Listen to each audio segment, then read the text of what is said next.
Bismillahirrahmanirrahim. Assalamualaikum warahmatullahi taala wabarakatuh.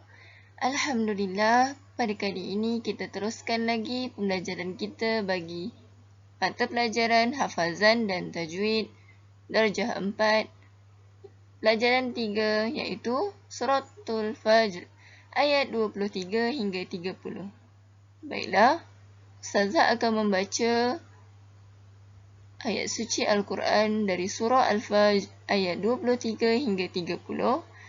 Semoga murid-murid dapat mendengar dan memberikan tumpuan dengan baik.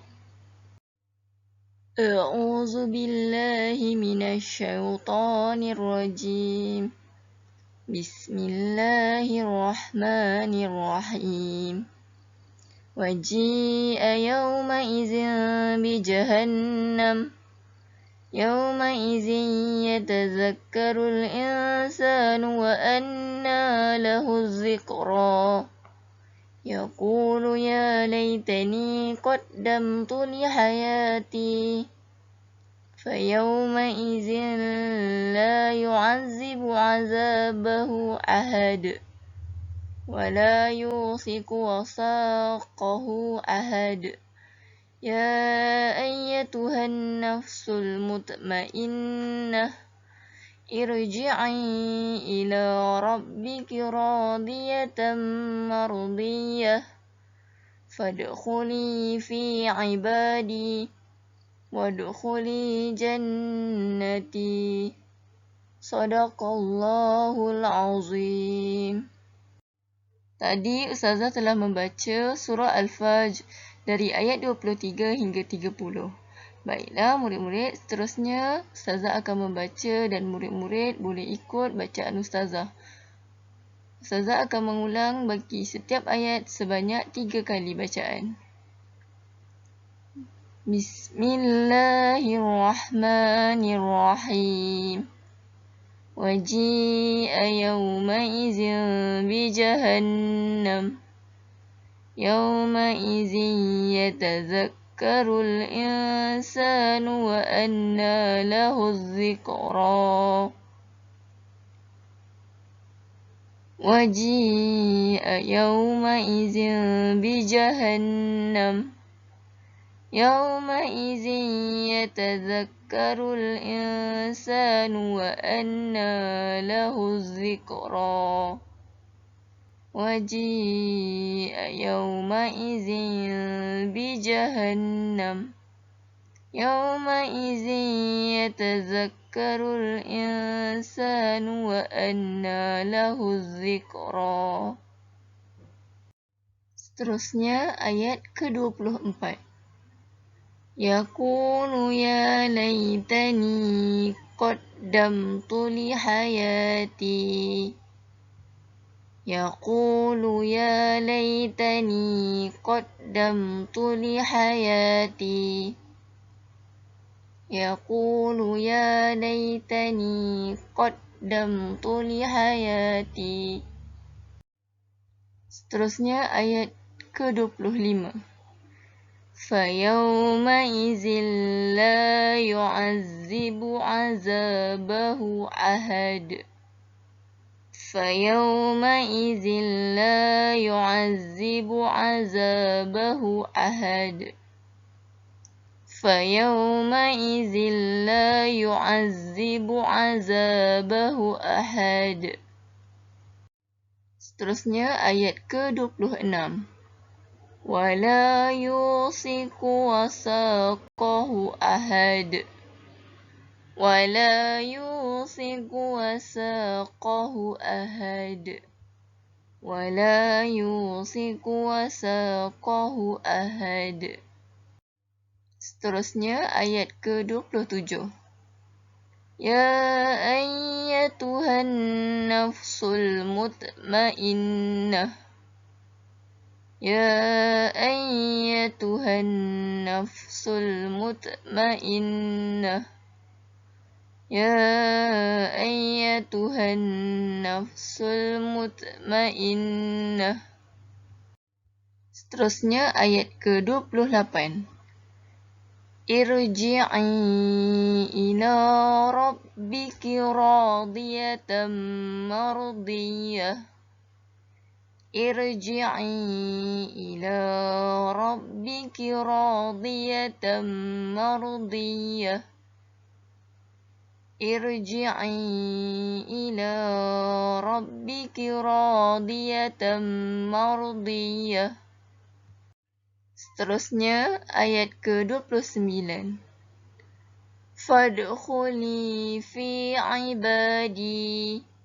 Fadkhuli fi ibadi. Fadkhuli fi ibadi. Ayat yang terakhir, ayat ke-30. Wadkhuli jannati. Wadkhuli jannati. Wadkhuli jannati. Sadaqallahul azim.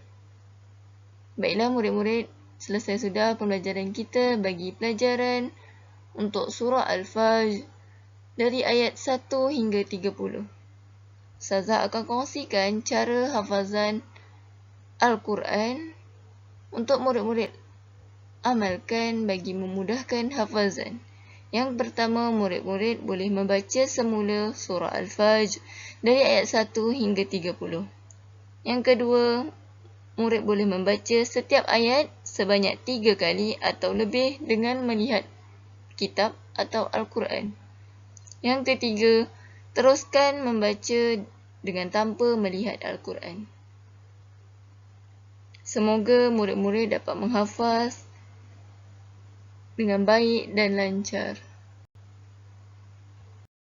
Baiklah murid-murid, seterusnya bagi mata pelajaran tajwid, kita akan mempelajari pelajaran ke-12 tajuk makhraj huruf. Pengertian makhraj huruf. Makhraj huruf bermaksud tempat keluar sebutan huruf hijaiyah. Terdapat 5 bahagian makhraj huruf. Yang pertama, al-khalq, iaitu kerongkong. Yang kedua, al-lisan, iaitu lidah. Yang ketiga, asy-syafatan, iaitu 2 bibir. Yang keempat, al-jawf, iaitu rongga mulut dan rongga kerongkong.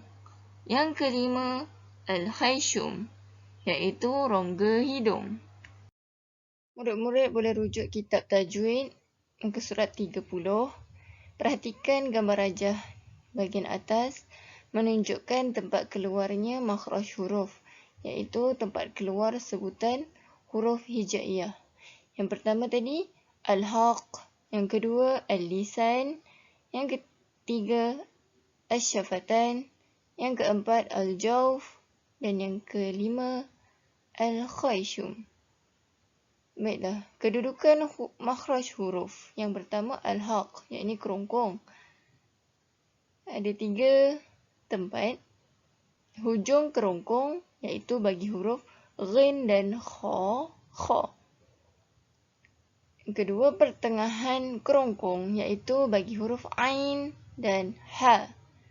Yang ketiga, pangkal kerongkong, iaitu bagi huruf hamzah dan ha. Baiklah, perhatikan info tambahan di sebelah kanan bahagian bawah.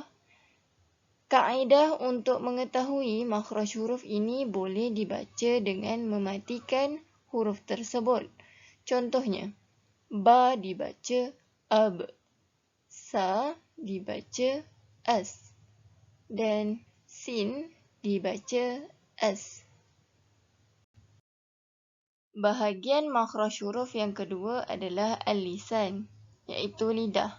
Yang pertama, pangkal lidah dan lelangit lembut untuk huruf qaf.